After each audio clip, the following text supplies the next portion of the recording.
All right. So, Excellency, thank you for your time. All right. I'll cue you again. Yes, keep on here. 5 seconds. 5, 4, 3, 2, 1. Go. Good afternoon, good morning, good evening, depending on where you're watching from. My name is Kenny Baswell from GBKM Network. Today we are sitting here with His Excellency Peter Gregory Obi, and I have my brother here, Mr. George Obu, and I have my sister here. Today we are going to be doing a quick one. We know that His Excellency is a little bit pressed for time because he really made it known that he doesn't like people waiting, and there are people already in the room, the hall, waiting for the town hall meeting. Mr. Excellency, thank you very much for your time today. I'm going to be really, really quick because of time. I'll go straight to it. Capacity building.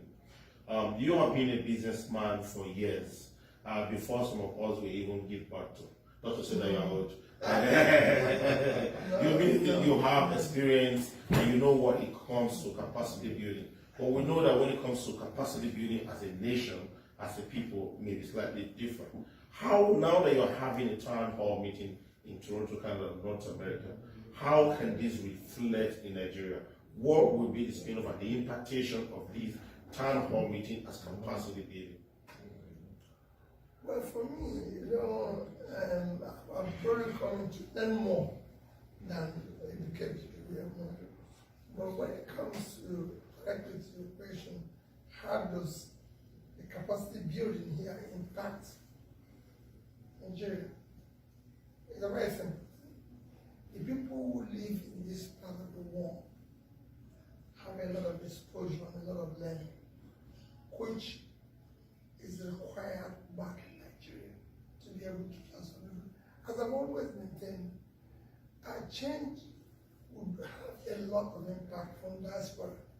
If you follow what has happened in Asian countries, all through, you will see that a lot came from American, Chinese, Indian, Chinese, so American, Indian, American, all people, the people who came from various Asian countries have gone back to impact on their people because they have the knowledge that is required for development and everything.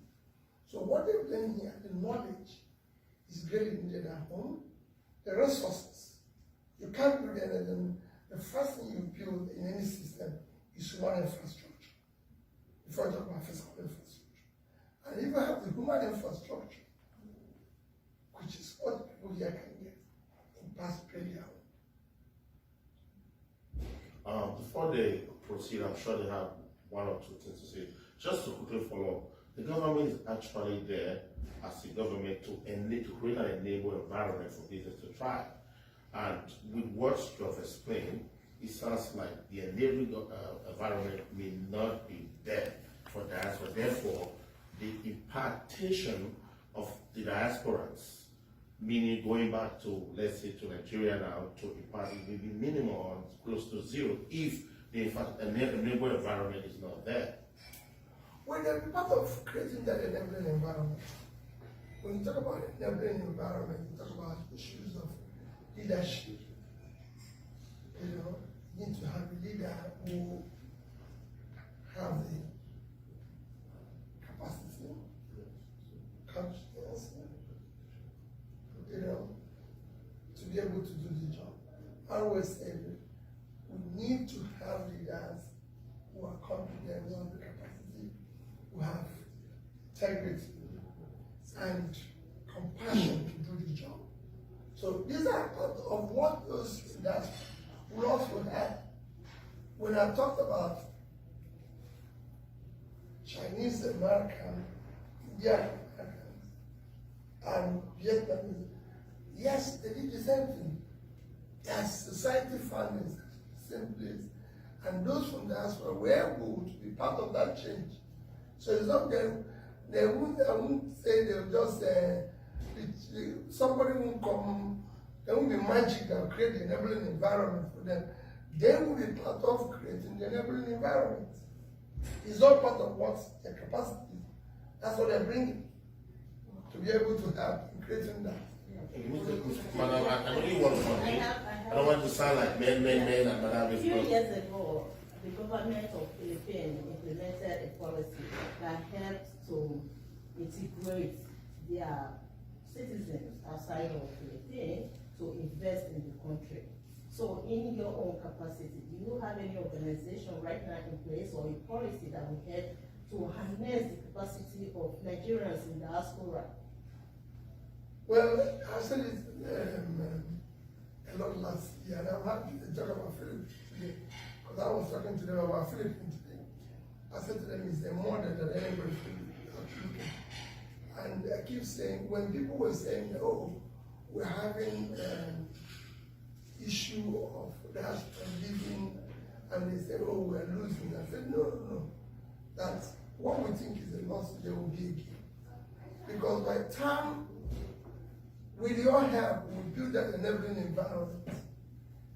It is the diaspora that will not just bring capacity, but bring necessary funding, because they have a lot of funding available to them to be able to turn around the place. And that will come with what he has said. When we now have created a purposeful leadership, and been able to create an enabling environment, then the first investors we're going to have are diaspora, because they know the place. And I use the example today that most of the manufacturing facilities that we build in the Asian countries started with people who were outside, and they were able to find funding to build that and export it into the market where they live, because they could see that they can manufacture this in cheaper in their place. Nigeria has a pool of huge, talented, cheap labor today, but not properly organized. You need to organize it for them to understand the value of productivity, the value of integrity, the value of when you not create that, it is Nigerians outside that will work with them to create the overall productivity value. Okay, so yeah, you've advocated for brain drain becoming a brain drain for Nigeria, Yes. and you have advocated so strongly about that. Recently in Lagos, there has been something that is a little controversial regarding what a business that is in Lagos that was just torn down simply because they want to build a road from Lagos to Calabar. And you were not very pleased with that particular move that was there, because you were saying that you wanted, what about the roads that are depleted in Nigeria? So what would you say to encourage diasporans from different parts of the world, just like this young man came over there and brought investors to build such a beautiful, wonderful company that is paying taxes in Lagos, and then just have to watch it to be destroyed? What would you say to encourage us to continue with that type of business? Well, I'm sure you followed my position on that issue, and my position remains, I stand on it. And it's something I've practiced as a governor. Everybody, when I see a governor, I said, we're not going to create new rules. We're not going to do this. Let's have completion, repair of the existing project that started, and repair some of them who are Dilapidated, yes, if you will. That's what we did first. And Nigeria have huge number of roads that today, some of which I will mention here, you can't drive today from Abuja to Okene to Auchi to Benin. If you move from Kaduna to Kano to Maiduguri, you cannot move from Enugu to Makoti. There's quite a number of, you can even go from Calabar to Yo. East-west road. You can drive from Benin to Warri, This is where we're even getting the oil. So if you have all these roads that are in bad shape, that you need to repair, and even in the southwest, the Lagos Ibadan road are just being completed. And that's virtually the only place you go. There's so many other places the roads are still in a bad shape, you know, going further. So why are we starting a new one that probably will not be finished in the next 30 years? I'm convinced that there's nothing will make that road to be completed in the next 10 years. So why are we starting that? Let us manage our resources. We already have good network of road that if repaired, constructed, we will have what I can call a good transportation system that will drive the economy. Let's make them work before we start new ones. Two, if anybody have an approval, the government, like in this case, where it's been, someone has followed all necessary approval to sort of facility. If that facility is going to be removed, we will have sat down over a period, discussed it. Even here, if we're going to start a new road today that is going to affect people's property, they give a long lead notice. You can't give somebody notice in January and start in March. Not what at least in the UK. They'll give me about 2-3 years that this is going to go down in 1 year, in 2 years. And even give the necessary compensation to enable that business to be moved in an appropriate place. You don't just go overnight. What is the haste? Me. That's understandable. On this note, one final thing, because we're pressed for time. What would you have to say? Canadians generously received you the last time you came, and they are all outside also waiting to receive you again. What will you say to the organization that have made this happen and to the Canadians before we wrap this up? Thank you. Well, my main purpose of coming here wasn't actually anything except to say thank you. That is the only reason. And I don't expect it. So when they were even saying interview or saying lecture, I said, well, listen, before you start a new lecture, let me say thank you. If you want to lecture before everything, I only came to say thank you. And I'm sincerely grateful. You know, we don't have the culture of going to say thank you to people. But I'm only here strictly and strictly to say thank you. And the same thing for those who are present. I know what it means to them having to spend their time, which is far more important than their funding to be able to organize this and work. And so I'm sincerely grateful, and I remain grateful to all of you, even for what you are doing, being a good ambassador of Nigeria. I was in the city of Ghana today, and the director of development said something that I was very proud of. He said, Nigerians are working with them, exemplary, and have career skills. That's what we want to do. We want champions internationally. We want champions locally. We want to change the place. That's how I always say we want to move it from consumption to production.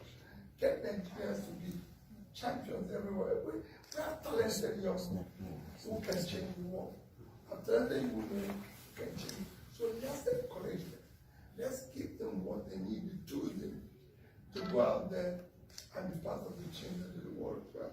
So thank you very much. Thank you very much. We would like to take a picture with you, the media, and then that's about it. Thank you guys, thank you for your time. You want to use the phone? I can use my phone.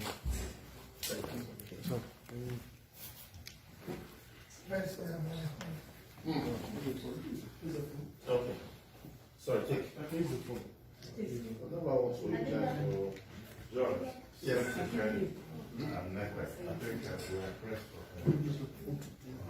Take it now, he's leaving, before you clean up the baby. We're just the media, sir, sorry. She's a media, sir. She's a media, sir, sir. Sorry about that, sir. But why are we still female? Give them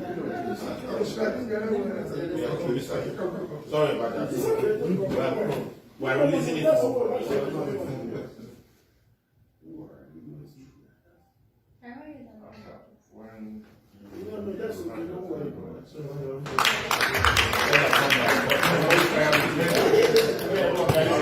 Many of us know him with the slang go and very far. And many of us, ladies and gentlemen, can we give a round of applause to His Excellency Mr. Peter Gogo, who he is our keynote speaker tonight.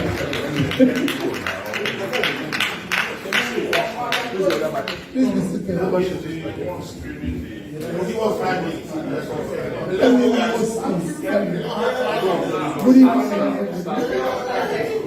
Let me most sincerely apologize for your time this evening. I know some of you have been here.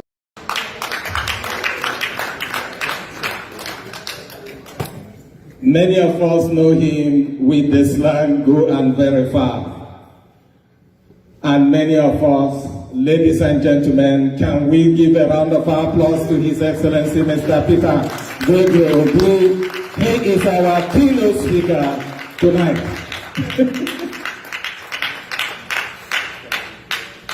Please be seated.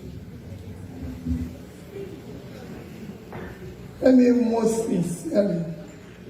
Good evening, everybody. Let me most sincerely apologize for your time this evening. I know some of you have been here for a while, and that is why I've been hurrying. I didn't actually be so much decided. For me, it is different. I would have been here on time even if it was one person. And by now I would have done. The rest can come and learn from the person that was here with me. Because really, we just have to manage our time more efficiently. So I sincerely apologize if you have been waiting. And again, I have just 3 things that I'll say this evening because I've heard people talk about capacity building. I don't think, for me, that is anything to worry about. I'll talk about capacity building in the end. First is, for me, is gratitude. I came to thank all of you who are Nigerians, especially for sacrificing your time, which is the most important, your resources in supporting the process in Nigeria, especially last year's election. Some of you made phone calls, some visited, some spent their time talking. All this is very important, and for that I do not take for granted. Whether you supported me or you supported another person, you were part of it, and I urge you to continue. I'm sincerely grateful for that. And that is my number one, and may God Almighty continue to reward you for that effort. For the organizers of this event today, most of whom are the organizers in the past, I thank you. And I urge you to continue. And I've listened to you say you're now going to have a policy think tank. I urge you to continue in that direction. And let it not be a Nigerian thing. It is very important. Because often we start a novel thing, and because of our transactional life, we end it somewhere along the line. It's just like all of us who are involved in politics. You know, I always say to people, nobody is claiming to be a saint, but I always watch people, can we be a little bit consistent in what we do? So, again, gratitude for you to starting this, and may you continue. You know, I was telling you this evening, I said, every day in life I learn, I meet good and bad people. And I take note of the good ones, and I take note of the bad ones. Because it's very important. will go along. Nigeria is bad because we are bad. If we live the life we preach, it will be good. But we say something else and do something else. That's why it's not working. You know, if one of us, if more people, and that's what we're trying to change. And change doesn't come easy. I listened to my brother talk about his experience. And it's a good experience. You learn a lot. You know, we learn it every day. And everything. You criticize something, say this is wrong, and everybody takes it. So, for me, it's not going to be about capacity. I'm going to talk about capacity building in the end. But since you say you're starting a think tank today, let me tell you what happens in Chatham House. They don't really want to listen to your lecture. They want you to answer their questions. It is their question that shows what you're doing. So I think I will reverse it. People didn't come here, I'm sure, not to learn about capacity building. Like you can just find the definition. They probably want to ask questions and get it answered. Because I know capacity building will do a lot in Nigeria, but there's some more important things that can do more. So maybe we'll start with question and answer. If you will agree, we'll go direct to the questions people want to be answered, and then we'll talk about capacity building in the end. Or do we start the other way around? Whatever you say is what I'll do. Thank you. So let's go and ask the questions.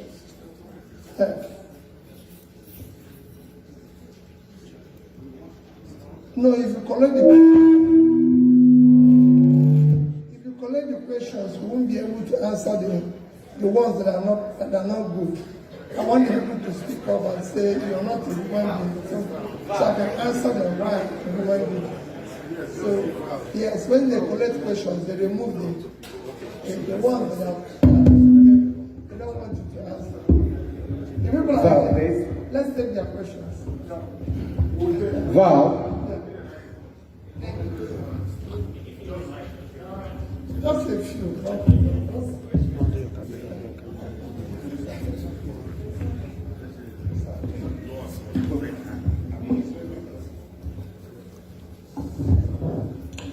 Thank you very much, sir. Good evening, everybody. I'll just be straightforward and brief, okay? Mr. Peter Obi, Mr. Bass said something about working together and that you cannot do something on your own, which is very true. And the Indian community in Canada, the Chinese community in Nigeria have proven that there is strength in unity and you can achieve more when you work together. Now, we know the peculiarity with Nigeria. We know the issue of the division in our country, particularly with religion and ethnicity. I salute you for your confidence in going for the election last year, but what are you doing, sir, to bridge the gap among all the ethnic groups? Because, with all due respect, okay, there seems to be this apprehension towards certain ethnic groups in the country. What are you doing to bridge that gap, not just among ethnic groups, but among political parties, similarly to what Tinubu did when he was able to bring people from CPC, ANPP, part of ABGA, PDP, and ACN to form APC? What can you do in that aspect so as to gain the power at the center? Thank you.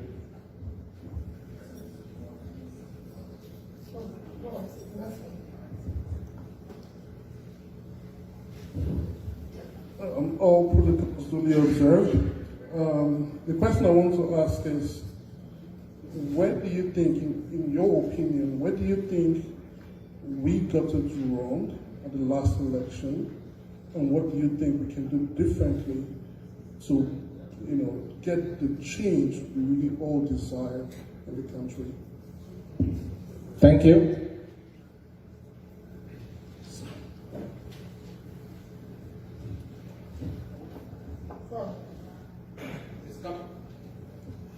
Good evening, everyone. My question is, we know in the last election, the INEC came up with an excuse that there was a glitch with the INEC server. And now the next election will be coming in 2027. What are the plans in order to make sure that this kind of excuse doesn't come up again? Or if at all it comes up, how do you tackle it? Thank you.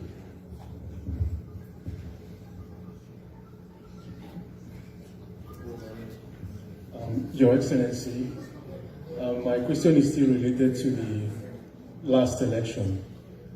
And very importantly, I'm sure I'm not the only one who observed that there are a lot of external influences on our election system. Specifically, I'll mention an interview that the former President G granted when he expressed his displeasure at how America influenced the outcome of his own election. He specifically named the former US president. We also saw similar situations play out in the last election. My question is, how are you, as a candidate who is most likely going to stand in the next election, making efforts to lobby these external forces or to align them to your own side of the political struggle? It's a very pertinent question, and I would like to have answers to that. Thank you. Your Excellency, have one more. So I'm taking all the questions from here. Next time it will be this side. The last one. Thank you. So my question is very simple. Will you keep contesting till you eventually win? Because we've seen people, even our last president contested 4 times. People still keep contesting. Fine. Yeah. So is it going to be okay? So will you just, thank you. Okay, Your Excellency.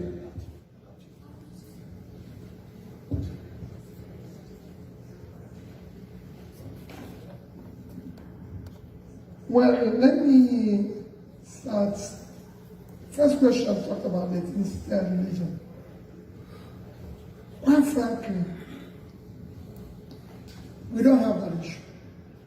Ethnicity and religion is a clear manifestation of the elite greedy group, the establishment, to keep us where we are.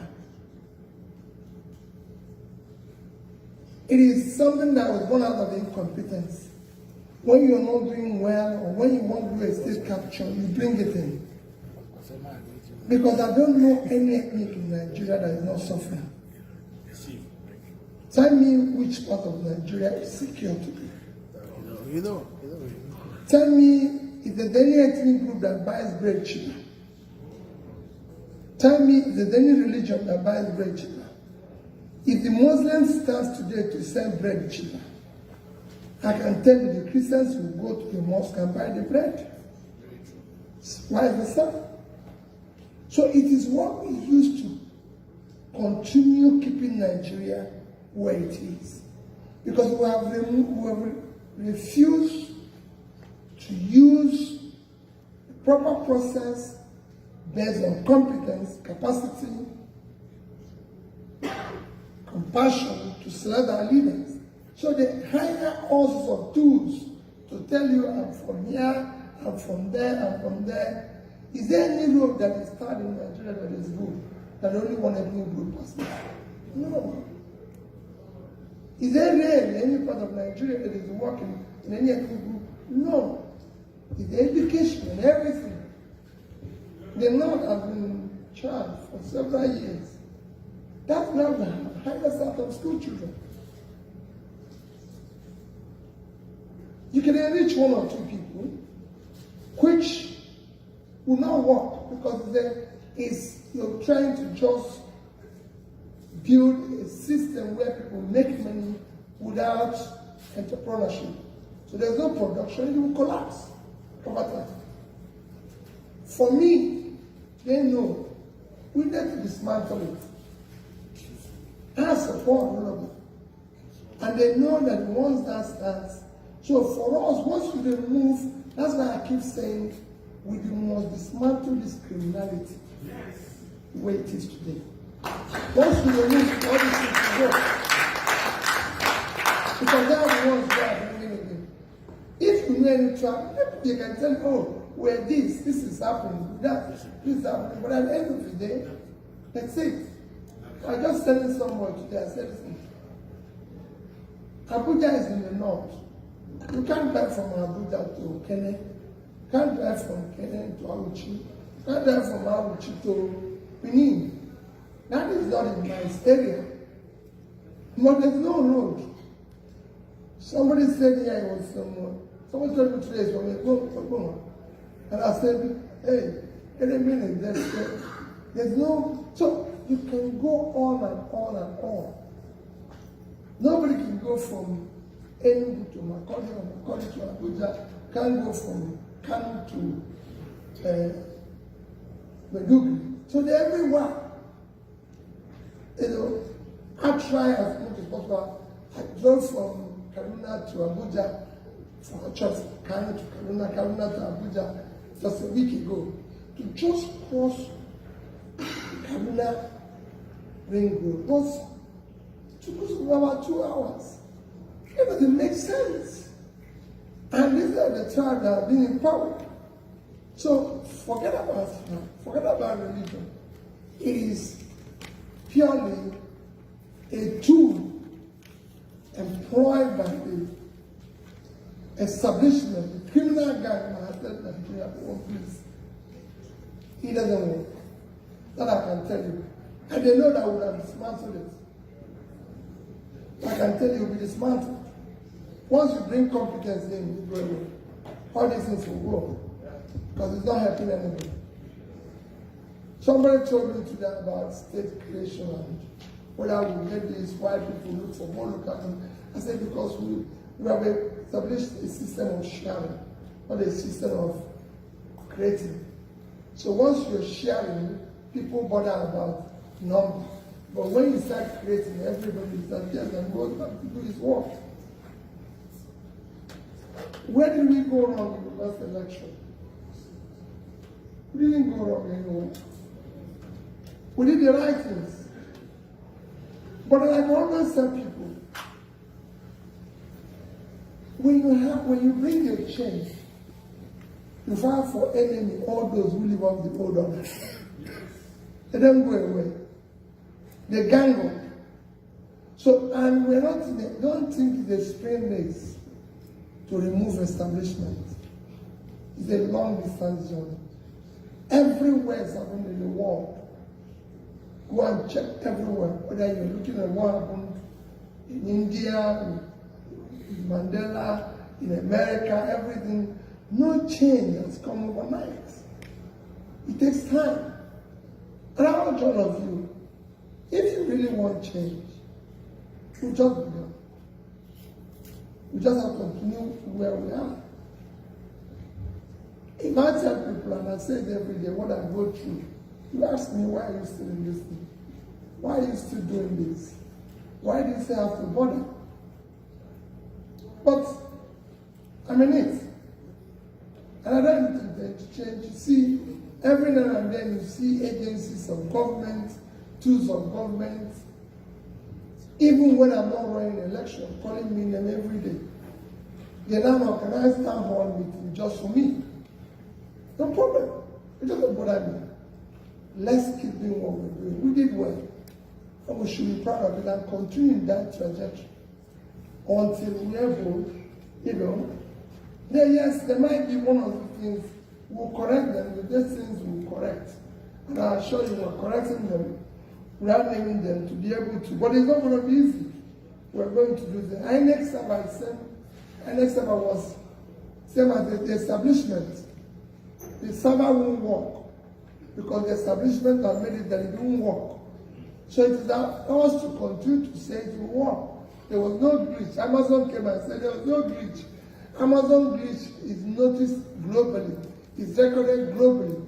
And after that period, we even brought the Amazon person who says, these are the number of glitches we have since inception. And there was none that was reported that day. So we know it didn't report. It was the glitch of the establishment of criminality that is in the system And we must one day make it work.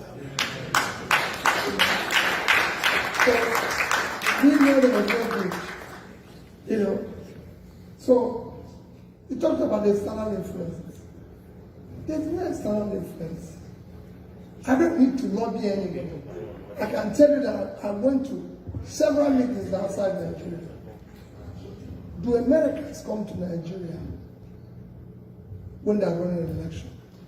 No. Do Kenyans come to Nigeria? I will not go to any country. I'm a Nigerian, and I'm running to serve Nigeria. Why will I go and lobby anybody? I'm one person who says, if I'm in office, we will stop foreign aid, because we don't need this. God gave us everything. We don't need to waste anybody's time. I said it today when I was in the city council. Nigeria has everything it needs to be a super country.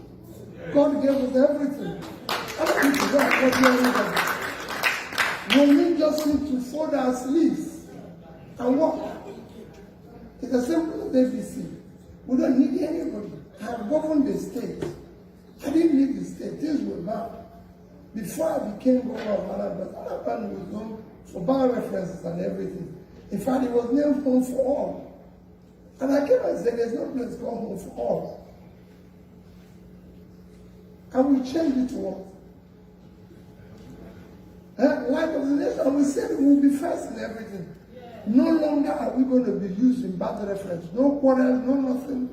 And we face the work. So from education, from health, from this, from that, fixing our small roads and everything. Somebody asked me today about, I said, I didn't start any new road. Maybe one or two. But I fixed the ones that were existing. Completed the one my predecessors from Ngike to everybody started. That's what we should do. We don't need any influence. We want external relationship. In fact, let me tell you about international relationship. The more developed, the more you dig in and do the right things, the more you earn your respect internationally. China didn't start by coming to beg America. Neither was Vietnam, neither was India. Today, India is being celebrated. These are countries a few years ago that were stuck in underdevelopment. If you don't know, within what we talk about China, India today, within year 2000, which was just yesterday, and year 2015, China put 439 million people out of poverty. India did 260 million out of poverty. Today, those two countries, the biggest in population combined, Nigeria is almost having more people in poverty than two. It cannot happen. All we need is to have people who are sincere and dismantle people from stealing public money. We can't continue like that. We have oil, we have gold, we have everything. So where are we going to beg people who don't have those facilities? No, we don't need their aid. We need people to sacrifice for our country. So external influence, forget it. And I don't believe that external influence is our problem. Let me tell you, when I became governor, by influence of somebody called Professor Bisi asked me, he asked me to go and see certain people. He's still alive. I said, I will see them. I'm contesting governor of Anambra State, and I'm not from Anambra. And when I became governor, I used to quarrel with people. People were not happy with me. If you know that, the elites in Anambra, even till today, are not happy with me. And it's not that I know, because I go to see a president then who tells me, Peter, nobody's happy with you. And I was saying, Mr. President, I didn't promise people happiness. I promised to fix school. I promised to fix school, I promised to fix because the only thing that would have made them happy is to give them public money, which I'm not ready to give anybody. And that's it.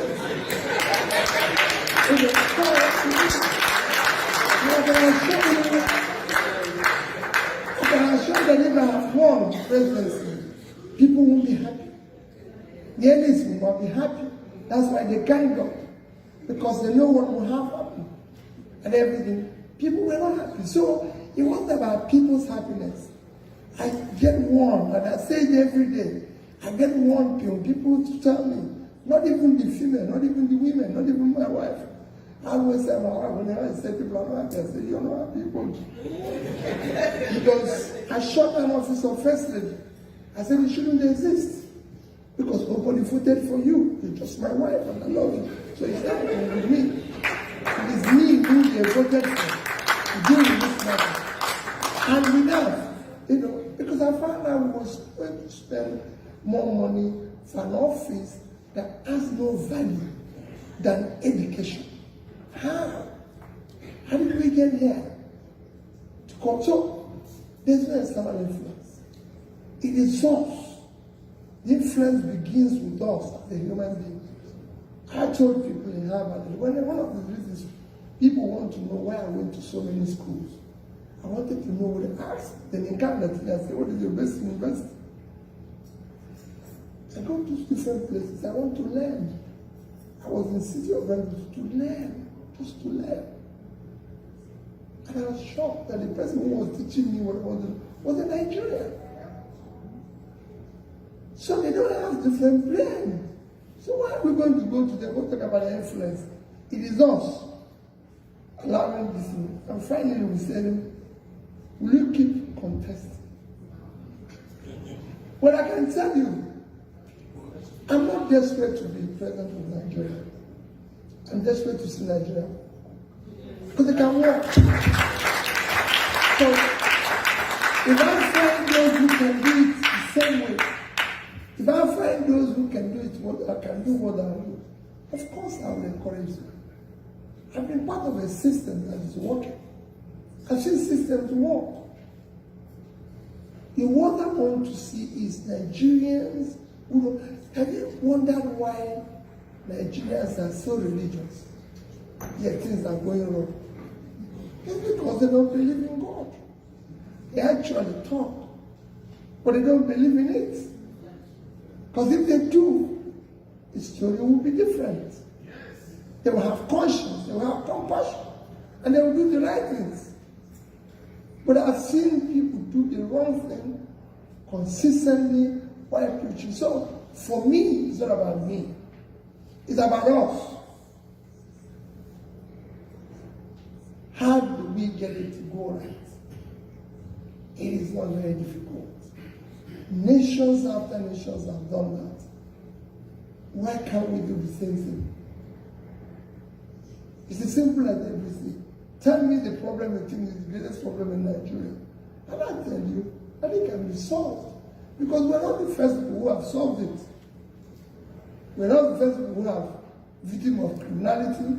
It was all over South, call it America. From Colombia to Mexico to this to Brazil and everything. It's been solved. We're not the first country to imagine poverty. It's been solved in other countries. So if they have done it, we're not the first country who did not have power. It's been solved in countries. Then everything. I was just going in Tanzania last week. If you follow my tweet, Tanzania last week had to shut down 5 of their facilities because they have overcapacity in electricity production. Tanzania is shut down 5 facilities because they have overcapacity. They have more than they need. So what is wrong with us? That in 20, 30 years, we're stuck in one place because the establishment don't want us to go. And they root it in tribe. Is there any tribe that have electricity, my brother? No. Show me where they have 24 electricity and we'll go there and live. So it's not a tribal thing. Or show me any religion where even a church that electricity is 24 hours in Nigeria, church, and we all go there and worship. It is nonsense. We must dismantle this criminality that is today.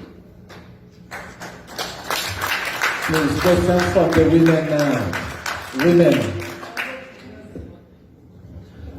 Your Excellency, my name is Amina from Gombe State. I married from Taraba. My question is, there was this saying that you started getting to the grassroots late. Are you planning to start getting to people, especially people from the north? The problem of the north is when you start from the top, the minor tribes that are there, they will not be able to get the help. And even if it's given to the top, they will give it to their own religion, and other religion will not get it. So they continue donkey years. People are still, there are a lot of places, no light, no even water. They still drink water from the stream. So I hope you will look onto the on that. And also, next time you're coming to Canada, we would like to see the First Lady, so that we will have women to mentor. Thanks.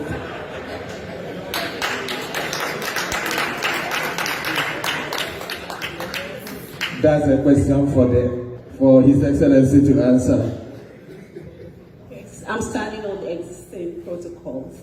My question is around, the incident from the last election where we found out that some booths were not well covered by the Labour Party agents.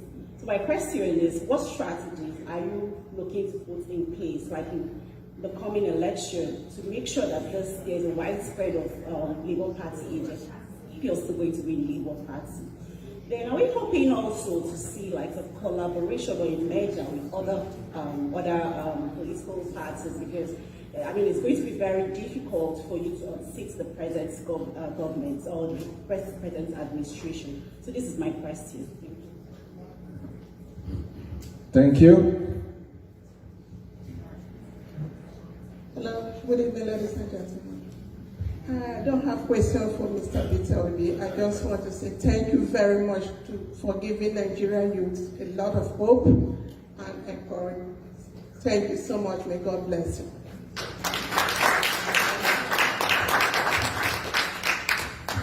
Hello, Your Excellency. Thank you for your presence here today.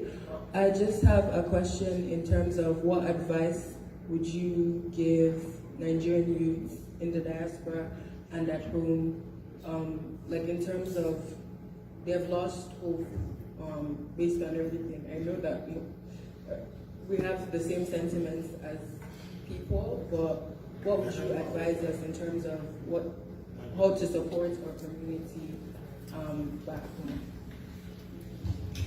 This is a very good question.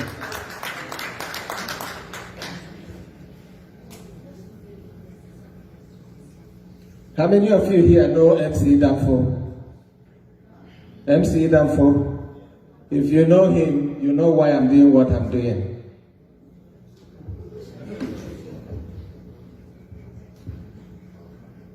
Good evening. Thank you, Your Excellency. I have two prompt questions. The first one is a personal one. You've said a few things. One is about the criminal enterprise in Nigeria, about how difficult things are. I'm wondering, how do you keep going? Can you tell us what keeps you going in this work that you are doing for which you're not being paid by anybody, but you've been doing it now for at least since 2021 or 2022, and you've persisted in doing it since after the election? So that's the personal question, what keeps you going? The second part is kind of policy related, and that has to do with the security situation in Nigeria. I just came back from Nigeria last week, and I couldn't travel between Owerri and Nsukka for security reasons. So are you able to tell us, not the detail, but give us some idea of maybe how you think you would have handled the security situation in Nigeria that is keeping people from moving and conducting even ordinary commerce? Thank you.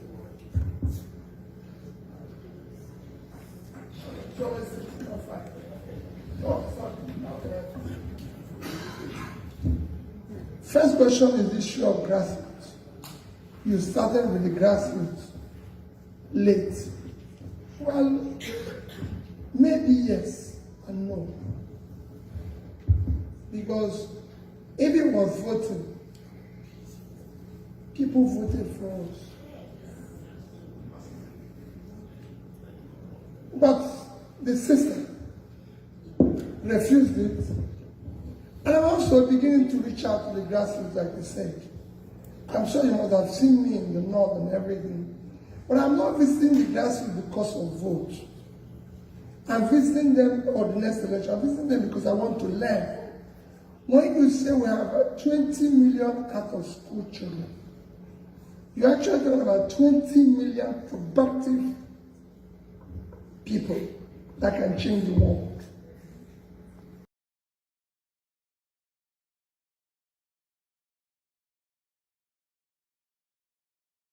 I can go on and tell you countries that are not even up to 20 million. There's so many of them that are not even up to 20 million. So it becomes imperative for us to look at what is happening to them. And I went to study and learn about the Almajiri system. And I found people of incredible talent.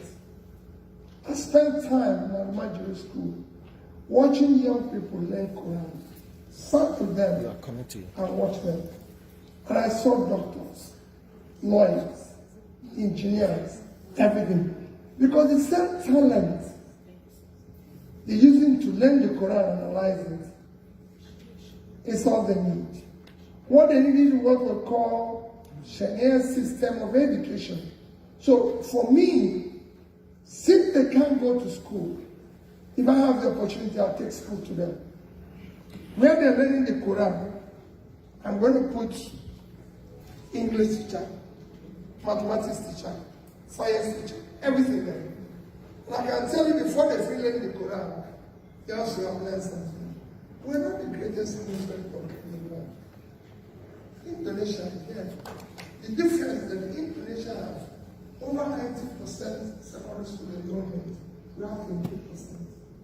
The difference is that they belong to the high portion of human development index. We are low. So what is likely is available to us. And that is the grassroots.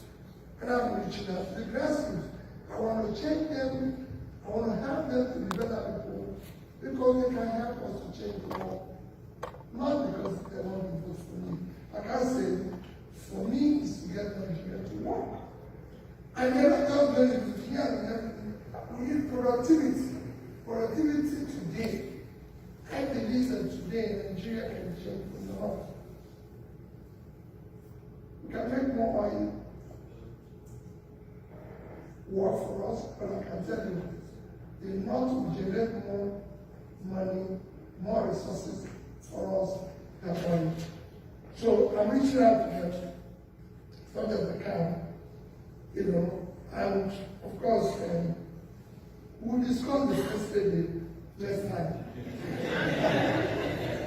And I can tell you that she's okay, there's nothing, we're living together, we've been 30 years together, and I think we'll live together for the rest of our life.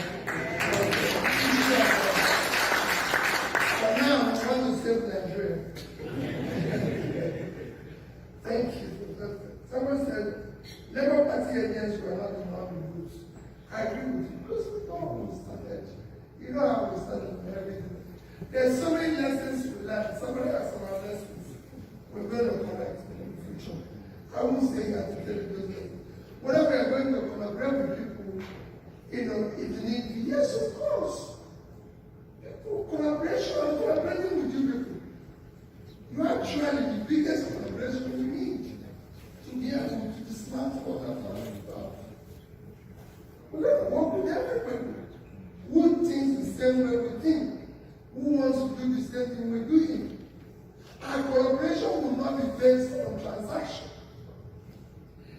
It will be based on transformation. People have to be thinking the same way we think. Otherwise, we're going to have a problem.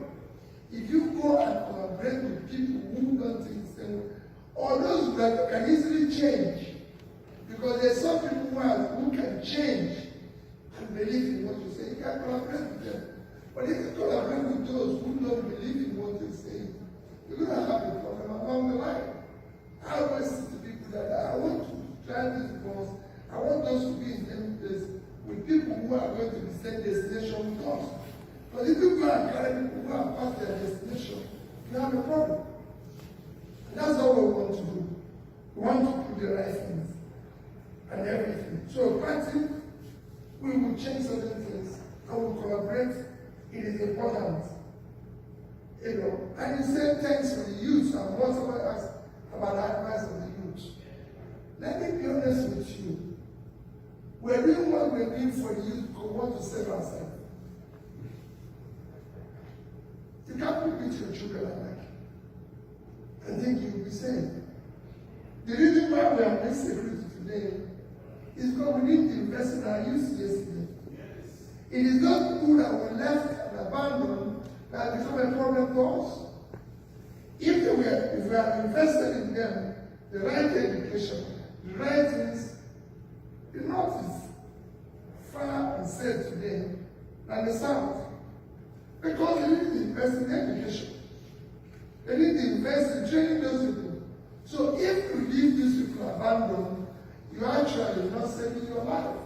So what we're doing is investing in them to save our life and for our children to live in a better society. Yes, you're Canada. You live in a better society. But I can tell you, in terms of Nigeria, you also one of the biggest things for your children who come back there.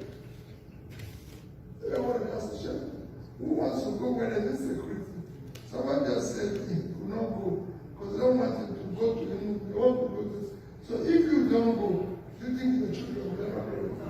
Do you think they'll come for a burial? No. They have had people who say, listen, you know, don't bury my dad and wish him well. So, what you're doing is that you're investing in your future. And the youth are asking me, what do I think about the youth? Yes, you're right. My advice to you is that you came from a country called Nigeria. Chinese people live in China. But they're proud to be called Chinese people. They've never abandoned China. They're still Canadian Chinese or Chinese Canadian, whatever you call it. Indians are here. They're not abandoned India. They're still proud to say, I'm an Indian. So are Vietnamese, or Philippines, or everybody is still happy to say, I'm from here. And if your own is not bad, so you carry your own little knowledge, and when we talk about capacity building, that's what people say to me, what is about capacity building? It's using that knowledge, learn from here, that exposure, that belief, translating into using to build a better home called Nigeria. So I want the youth to be part of it. Your parents have done the wrong thing. We, your parents have done the wrong thing. We live in a failed state. We can change it. Nations are changed by the youth. You can be part of that change. How do you do that? No matter who get involved, but support the right persons across. Not thinking about where the person comes from. Not thinking about his tribe or his religion. I can tell you, whenever you tell me about religion, what I tell you, and I'm sure I've said it here in Canada, Dubai is tribal. If I go to Dubai, I'm a Christian, I'm a Catholic. I go to St. Mary's, St. Mary's Church in Dubai. The Catholic Church in Dubai, the land of the church was built by any of Dubai. It's written there. He gave them the land to build the church. So why is that all different? So it's even encouraging that diversity. It's even encouraging that situation. Because it makes society work. The biggest mosque in Europe, no, well, I don't know, let me have it correct. But one of the biggest is in London. It's a lot of by the Queen. The Queen is by the mosque. So let us not go into that process within Nigeria. It is a system of failing.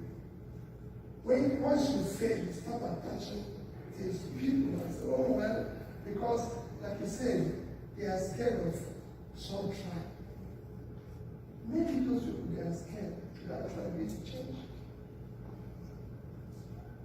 So it is, well, I'm not scared of anybody in Nigeria. I believe that myself. I always introduce myself as a Nigerian. I don't believe there's anybody in Nigeria that I don't love. We're Nigerians. For me today, I want to invest in the North. I believe I can put Nigeria back from the North because they have all the resources. Our biggest cause of our inflation today is food. We have vast uncultivated land in the North. We cultivate it, we can feed Africa, feed everything. You see me in my tweets, question why should Ukraine have more grain than Nigeria? Our land in the north, bigger than the entire Ukraine. Ukraine is about 603,000 square kilometers. It's empty. The northern Nigeria is bigger than Ukraine. And we can go on and on. Even places that give us problems in the north, like Sambisa Forest area, 60,000 square kilometers. That's 10 times the size of Israel. Israel is 22, China is 66. And you compare with 60, that's about 10. Why should it be a problem for us? It's a farmland. I will convert into a farmland. And you reduce the criminality that comes from that. So it is not a problem for us.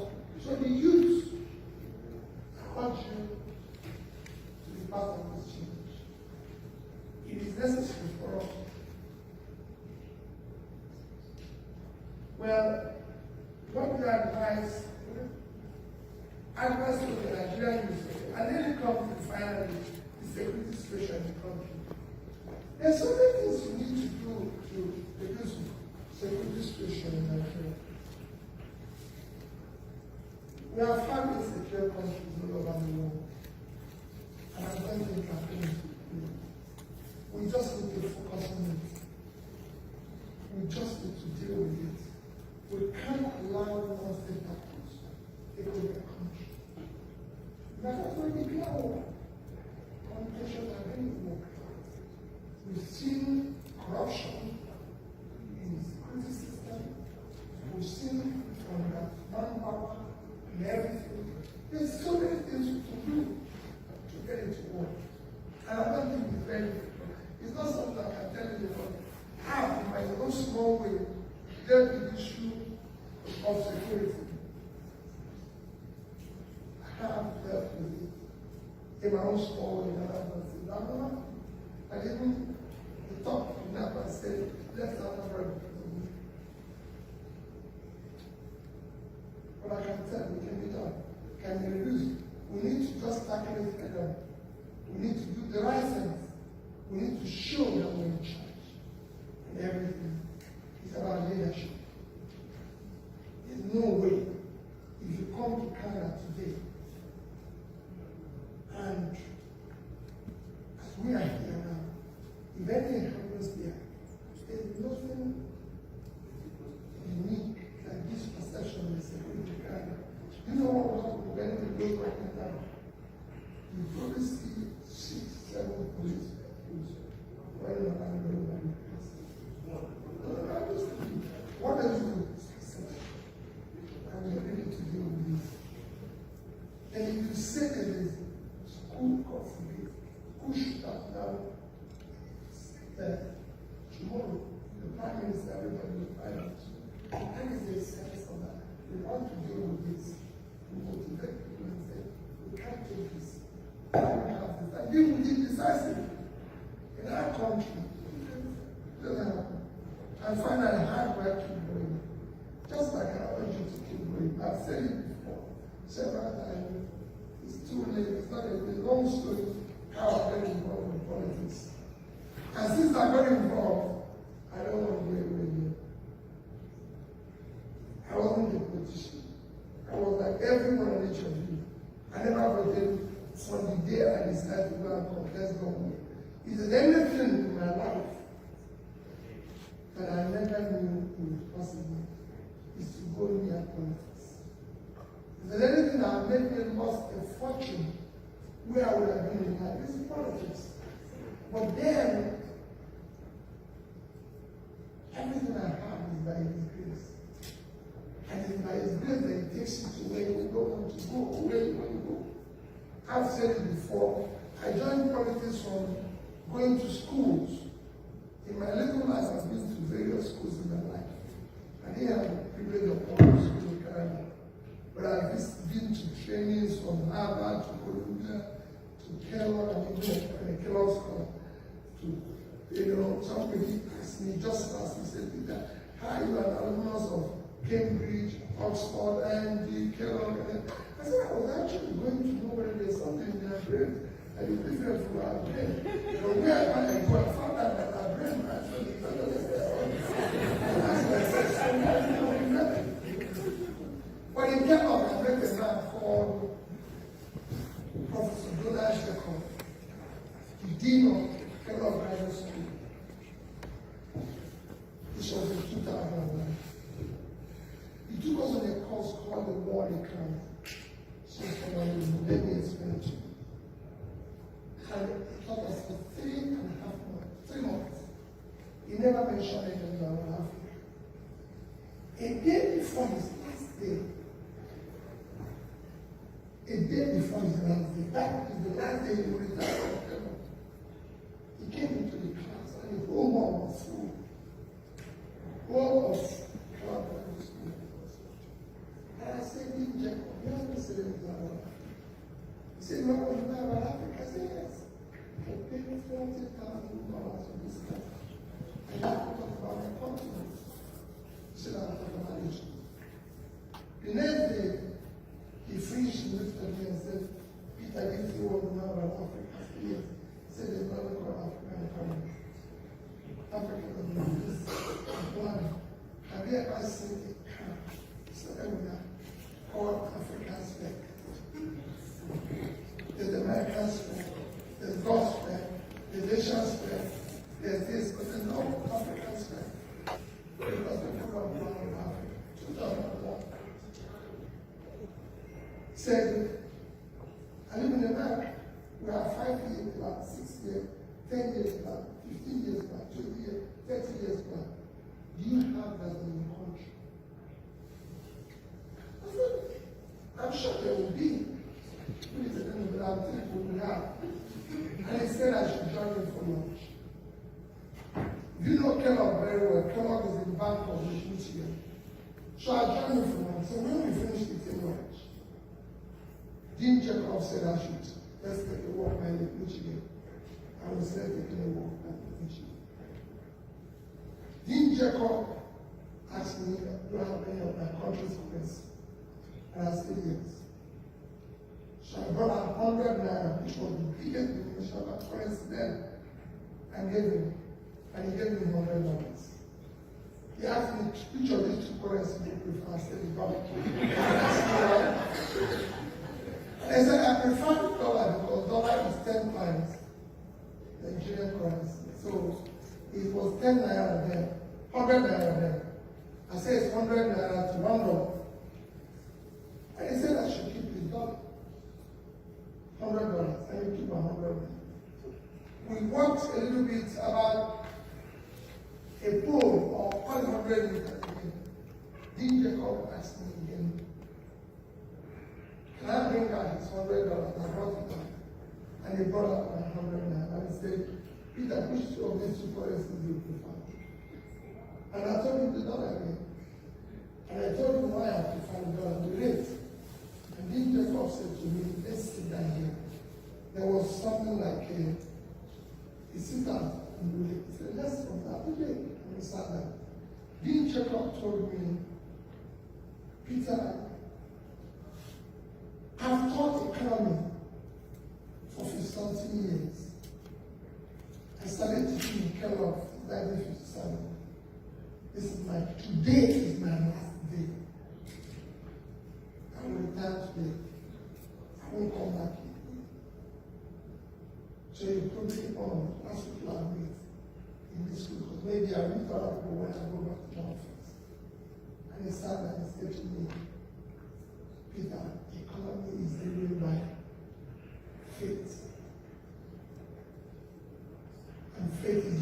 hope. The only reason why you prefer another country's currency to your currency is the amount of faith you have in the country. You don't have faith because there's no hope. If there was a hope, you would drive, you would believe in the currency. You don't have a hope. Chinese people keep their money in Chinese yuan. Singaporeans in Singapore dollar. Malaysians in ringgit. Indians, there was no euro there. So the Germans, the Denmark, British people, the pounds, the Italians, the river, even when the rate is higher.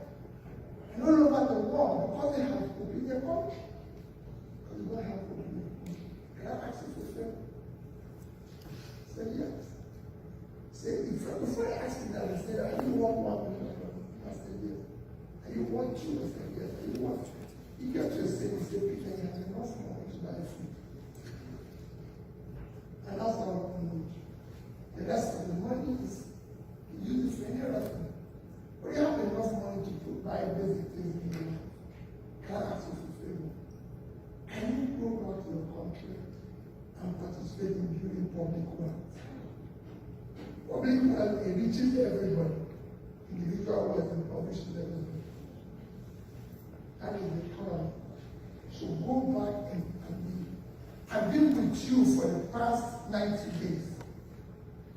We've interacted. You're in the wrong job. Should be in public life, not in private life. That's where you belong. That's my interaction with you. And it showed me people have advised that doing the video. I said, don't worry. People will make you believe you're going to have all the money you want. It doesn't make a difference whether you or you have enough money because you can meet up your obligations. Just go back and do that. That was my conversation with Jacob. I left there in August. This class started at the end of May. I left in September. Go back to Nigeria. Schools were closed in my state. Children were not in school. The rest is story. And you can imagine someone who said about facing when I told my wife, who I don't know them, I'm going to pack my things in December, I'm going back to my village. I want to buy the governor of my state. Everybody was like, this man is going back. I'm very happy. I'm doing well. Everything was working. And we were going to invest in a major company which is thriving today in Nigeria. Those who put in the amount of money that I put there are worth $100,000, $200,000 million today. And I said, I'm not going to invest it. I told them my village. And I packed my suitcase in December 2001.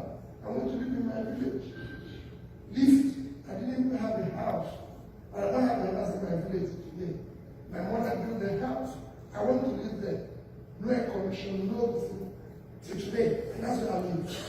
So I wanted to live like the villages. I said, listen, I'm here. I'm going to live here. So, the reason why it was active. And that's what still comes to my mind. But the more I do it, the more I see reason to be neat. Schools were closed. We are not in education.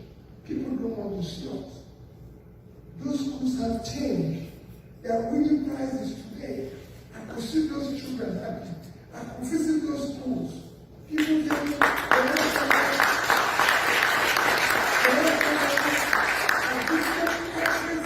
secondary school in Anambra State. To wife 3 times, talking to the students. Gave every school senior prefect my number. They were calling me, they called me, and I was saying to people, this senior prefect of this school called me. We must vote this today. They say they cannot read. They don't have water. They don't have generator. They don't have computer. They don't have anything. Today, I go back there and make their face. You can have this for their school fees. If you go to that college, okay, you know, who is from where are the numbers? If you go to a Port place today, you'll be shocked. You won't believe it's the same school. He knows what to. You know the school I'm talking. It's like when I came on to get admission there, which where is from? Go to St. Peter's. It's changed. You know, it's changed. And everything. So I could see that and feel it. Where you from? Same thing, every school go to different communities. And you could see those schools change. And when the names of the school, I visited the school, I sat there with the young people. And that is what is keeping me going. Whenever I look at your face, when I see those people, and when I school to them, they keep me going. When I see the people in poverty, when I do things in every house, showing you something like yesterday, I said, somebody books says to me, I'll book a hotel. He always tells me, I'll book a hotel. And whenever he says to me, I'll book a hotel, and I say, okay, tell me the prices. He said, no. It's not about the prices. Just tell me where you want to stay. I said, no, you must tell me the price. So I will tell you what I want to stay. And it's not because I'm talking about it. I'll just show you because you said what gives me money. That's why I'm showing you. Yes, come and read this one. Come and read this. See what I said? Thanks for your support. I call it the Bible is the cheapest, and I will stay there every day. Say to me that what is not as I listen to. I just want to see. I'm not going to I tell you,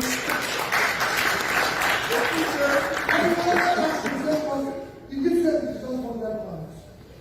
And I said to him, listen, my brother, 100 pounds is 200,000 naira. It can change the life of somebody in the village. So, and I still sleep in this one. However, you know, even children, when they told me, why are you? I said, children, I want to say it. It doesn't matter, I can't sleep here. It's just me. I will still wake up. Even if you put if I have a problem that will not make me sleep, even if you put me in the best, I will be awake. What am I trying to say? And people say, oh, Peter, why are you flying locally in economy and everything? Because it is a big man. I did experiment with, and he was shocked. He said, Peter, what is the difference between this and this seat? I said, well, you pay 100,000 and I pay 50. And he said, Peter, it doesn't matter. We went to his village. We brought together to his village. And I said, this guy's name, I greeted him. And I gave him 5,000 to share 5,000. To see the joy in their face. And I said, this is the difference of 50,000. He said, I will never do it again. So that's what keeps me going. When you see those poor people, we have no reason. We have not cost anything. But because people like me are stealing poor people money. That's all they're successful. They didn't do anything bad. But because we decided to keep them there, we can't continue that way. And that is why I'm going around preaching to you and saying, we can't continue this way.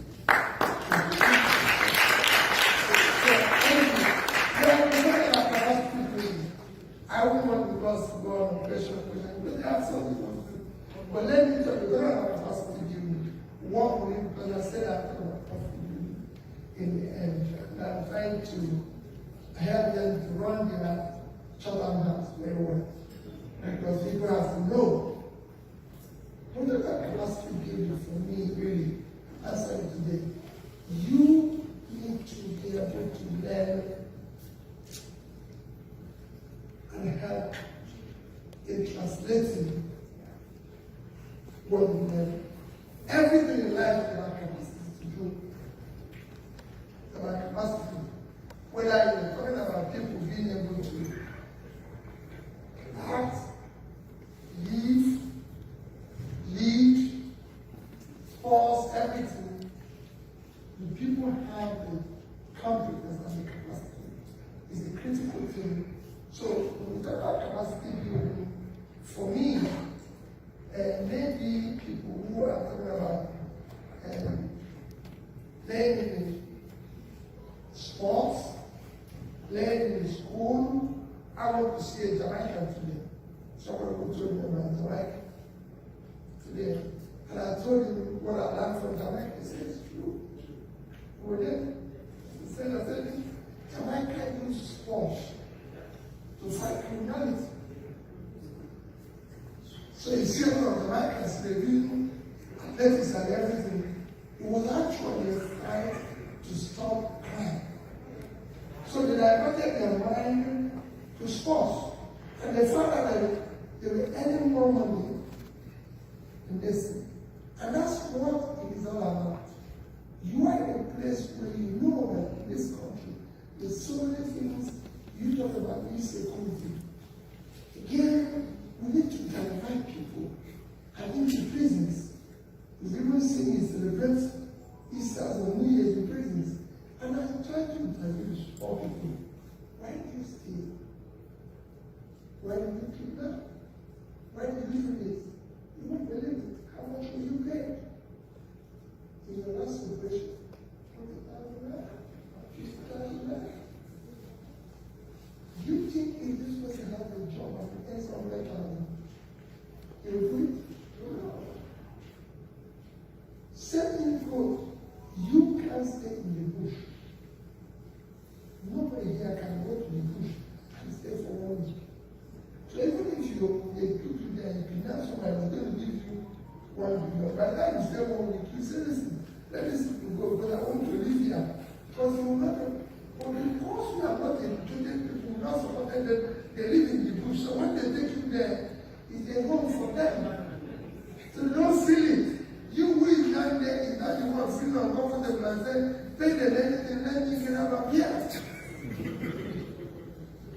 So, we need to have capacity. We need to educate those people. The first foundation of capacity building for me is education. The more people are educated, the more they utilize it. And in that education, we have what today is a non-productive country. So we have enough avenue to create production. If we do all that, you see a country that is human. The agriculture, for example, why should we be hungry?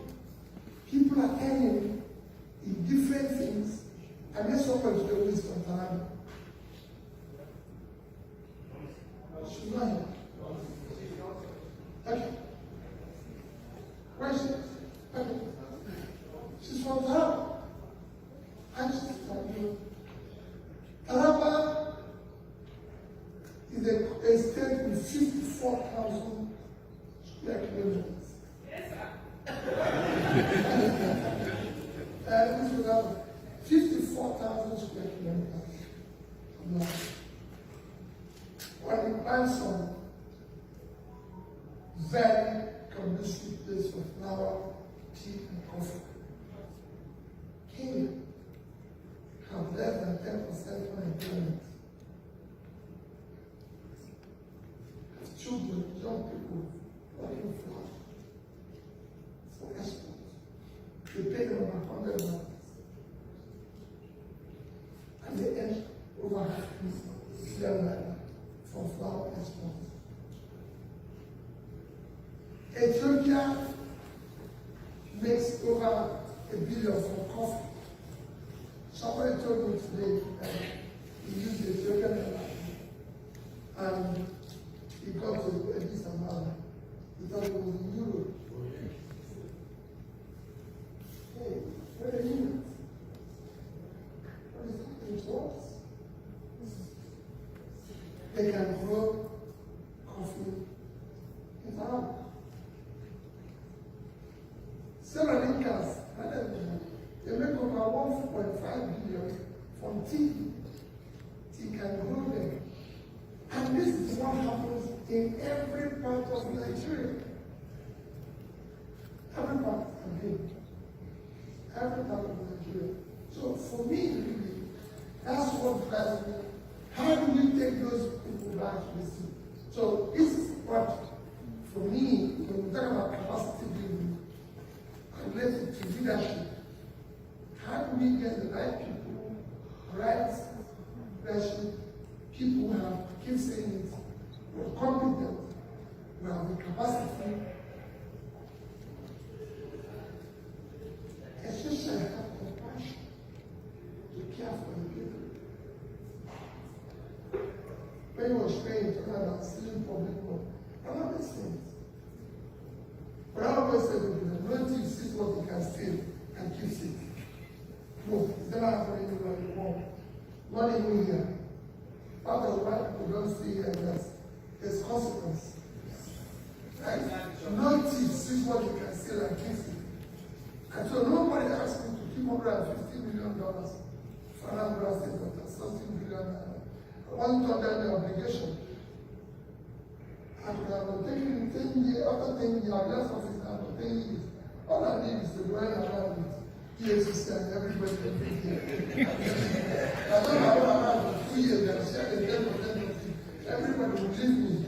And I go to the seniors, I can become everything. My life continues.